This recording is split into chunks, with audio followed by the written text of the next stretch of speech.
উঠতে পারলে জীবনটা বাঁচি। এই দেখছেন দেখছেন, হ্যাঁ দেন আমার লেগেজটা দেন তো, তাড়াতাড়ি দেশ ছেড়ে ভাগতে হবে, নাহলে মরবো। কিরে কাপুরুষের বাচ্চা কাপুরুষ, তোর মতো বিসলের শয়তান এরকম যেন আরেকটা পয়দা না হয়। তোর মা একজন, তোর বাবা অন্তত 40 থেকে 50 হাজার জন। পুরো বাংলাদেশের লোক মনে হয় তোর মারে এই জন্য তুই পয়দা হইছস। আমি পালাই নাই, আমি ফিরে আসব, আবারও দেশের মাটিতে ফিরে আসব।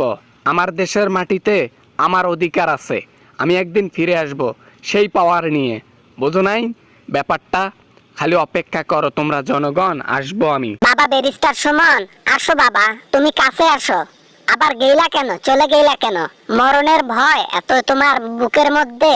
হ্যাঁ, তুমি আগে আগে ভাগছো, তোমার নেত্রী তার আগে আগে ভাগছে, সবাই সিস্টেমে ভাগছো। সাহস থাকলে আসো। না না না না না, বাংলাদেশ মুখী আর এখন পর্যন্ত এখন হওয়া যাবে না। কেন না? যদি বাংলাদেশে এখন যাই না,